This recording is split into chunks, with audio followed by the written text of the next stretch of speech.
Work, the thing we all have to do if we wish to purchase overpriced Sonic figurines and survive. As a teen working in retail, I can vouch for how respectful and understanding customers are when something goes wrong.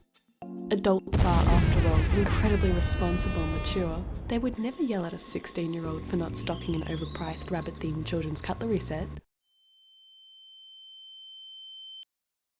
If you couldn't tell already, I am sadly lying. Jobs involving customer service are nightmares, especially when customers act holier than thou when interacting with junior employees. Today, I shall share with you some brilliant stories I have accumulated from my first year of employment. My name is Ethan, my pronouns are he, him, and I'm a retail worker.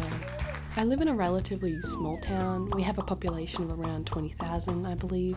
We are a tourist hotspot, however, thanks to the beautiful rivers we have here. This means for me that, especially during the holidays, a lot of the customers are tourists, and the tourists are just the most respectful, kind and understanding people. I work for a small business as well. It's great.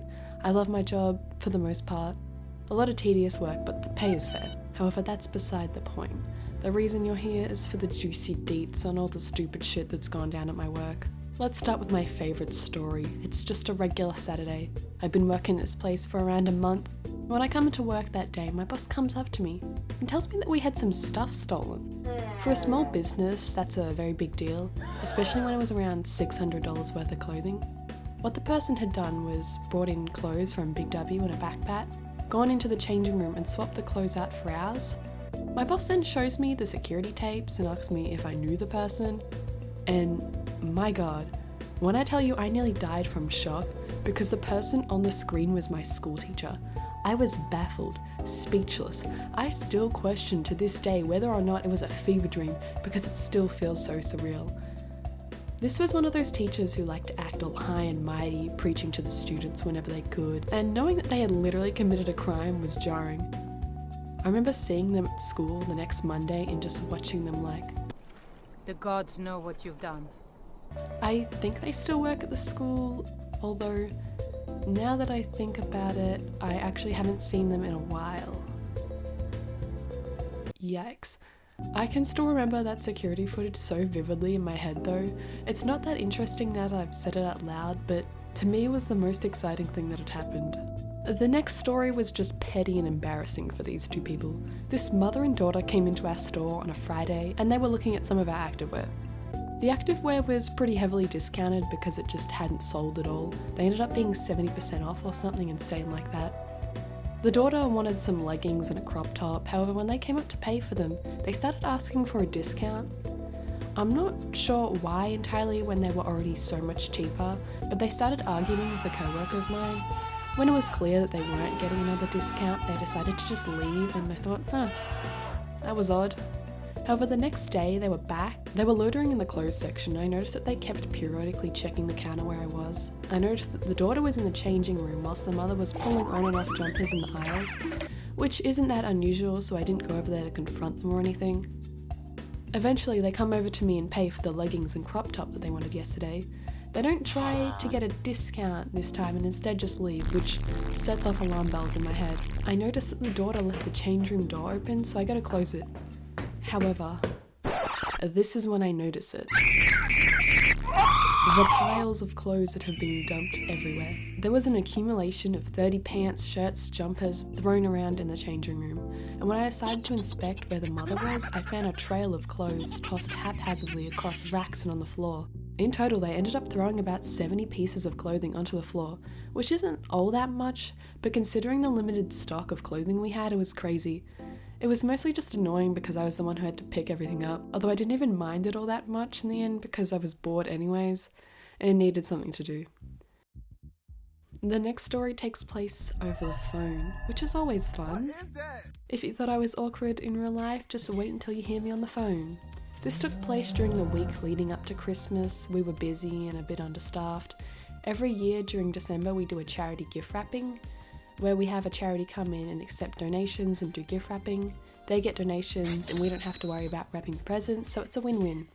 Last year we had an organisation that worked with disabled people and helped them get suitable jobs, which we love to see it. They have their own table next to the counter and people would take their gifts over there to get them wrapped and have a nice chat with the volunteers. Now when the phone rings, I'm the only one available, so I pick it up and do my little spiel. Insert unnamed retail store here, Ethan speaking, how may I help you today? And then the lady on the other end of the line says, and I quote, I'm not complaining, I'm just warning you. And that's what she started with, so I knew this phone call would be fun.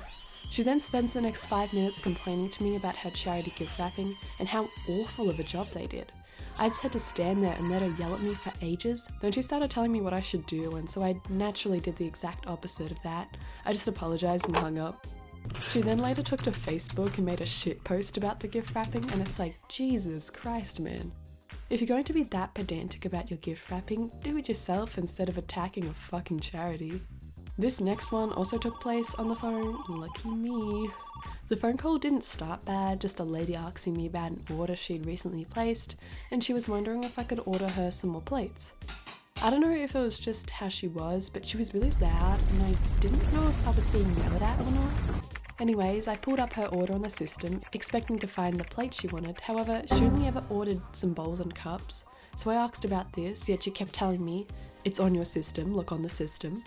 And it's like, bruh, I did, many times. You have never ordered nor bought plates from here in your life. So I try to ask her some questions about the plate she wants, like, does she want white basics or cashmere? And she's like, no, I just want entree plates. I know, but there are 20 fucking types of entree plates. We both start going at each other a little bit, and I end up just passing her off to another co-worker. The entire call took half an hour and she didn't even order any plates yet. All she did was agree to coming in on Monday to pick out some plates. Sadly for me, I was working the Monday, but the gods, they had decided to bless me that day, and she was leaving just as I finished my lunch break. A little quick side story I just remembered to finish this off. But sometimes our doors don't close completely when we shut them, and they like slide open about a centimetre. And so it's 2 o'clock, we're closed, we're doing the float for the register, and a lady walks up to the door, and she does that thing where they smush their face against the glass and try to see if anyone is inside. Like a fool, I accidentally made eye contact with her, and that was all she needed to literally start prying the door fucking open. We all start panicking, we're like, holy shit, what is this lady doing? And we're like, sorry, but we're closed right now. And this motherfucking lady has the balls to say, but the door was open. And it's like, yeah, after you pried them open, you goddamn barbarian. Anyways, side tangent over. And with that, I think it's time to wrap this video up. Please let me know if you enjoyed this, and I hope you find some humor in my suffering. Subscribe, like, comment, all that shit if you enjoyed. Make sure you stay hydrated, and I'll see you next month, maybe?